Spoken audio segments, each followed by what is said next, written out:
మీ business ఏదైనా మీ ఊర్లో promotion చేయాలంటే అది సుమన్ టీవీతోనే సాధ్యం. ఇప్పుడే సంప్రదించండి.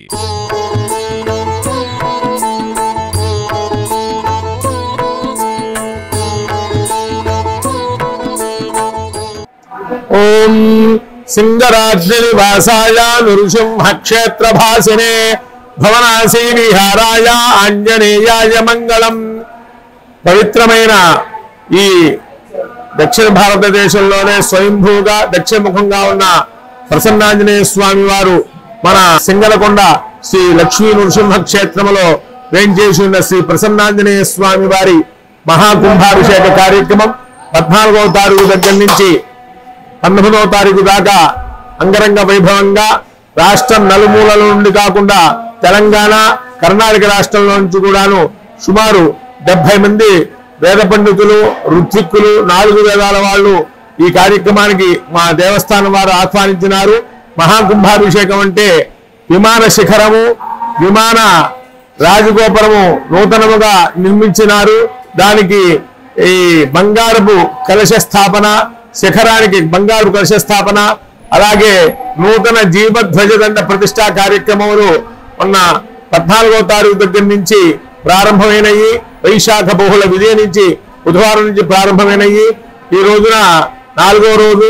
ఈ రోజున స్వామివారికి శనివారం కాబట్టి ఆంజనేయ స్వామి గారి విశేషమైన ఈ రోజున స్వామివారికి 108 కలశాలు స్థాపన జరిగింది. తర్వాత లక్ష నాగవల్లి దళార్చన నూతన దేవాలయంలో జరిగింది.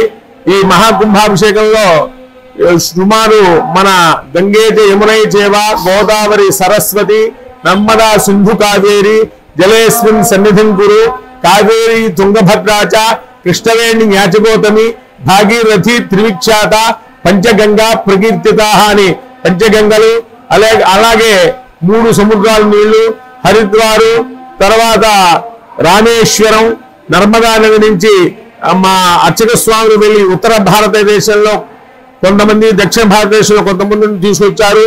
ఆ నీరుని ఈ రోజున కలశాల్లో పోసి స్మరణ చేశారు.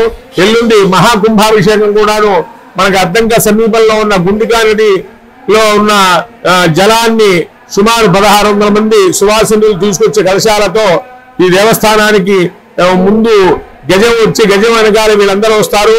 ఆ కలశాల్లో ఉన్న జలము కూడాను దాన్ని మంత్రపూర్వకంగా ఆవాహన చేసి ఈ స్వామివారి మహాకుంభాభిషేకం జగద్గురువులతో పూర్తి చేసిన తర్వాత వాటితో ఆ శిఖరానికి కూడాను ఆ కుంభాభిషేక సమయంలో వాటితో కూడా జలం ప్రోక్షిస్తారు.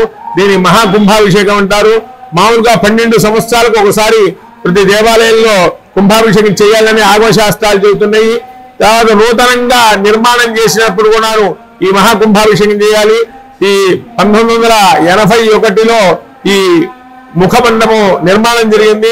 అది శిథిలమైంది కాబట్టి కొత్తగా పూర్తిగా రాతితో ముఖమండపము, అలాగే విమాన శిఖరం అది కూడాను ఈ లోగడ ఉన్నది విమాన శిఖరము అదంతా కూడాను సిమెంట్తో చేశారు. ఇప్పుడు అలా కాకుండా రాతితోనే అంతరాలయం కొంచెం పెంచి తర్వాత విమాన శిఖరం కూడా రాతితో నిర్మాణం చేసి ఈ బంగారపు కలశ ప్రతిష్ట, విమాన శిఖరానికి కుంభాభిషేకము, అలాగే నూతన జీవధ్వజదండము ఇవన్నీ కూడాను ఈ ఎల్లుండి అనగా వైశాఖ బహుళ సప్తమి ఆ రోజున సోమవారం అయింది, శ్రవణ నక్షత్రం అయింది. చాలా విశేషము.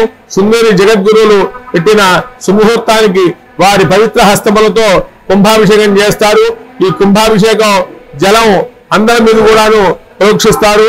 ఈ మహాకుంభాభిషేక కార్యక్రమంలో ఉదయం పూట స్వామివారి విమాన శిఖరానికి కుంభాభిషేకము, తర్వాత యాగశాలలో మహాపూర్ణాహుతి, తర్వాత స్వామి మూలవరులకి ప్రప్రథమంగా జగద్గురువులచే ఈ కళాన్యాసం రేపు రాత్రికి జరుగుతుంది. ఆ కళాన్యాసం అయిన తర్వాత ఈ స్వామివారి మూలవరులకు అభిషేకం అయిన తర్వాత 50 మంది భక్తులకి స్వామివారి దర్శన భాగ్యం కలుగుతుంది. కాబట్టి 50 మంది భక్తులు ఈ మహాకుంభాభిషేకంలో పాల్గొని స్వామివారిని దర్శించి స్వామివారి తీర్థప్రసాదం స్వీకరించి స్వామి అనుగ్రహం పొందవలసిందిగా కోరుతున్నాం.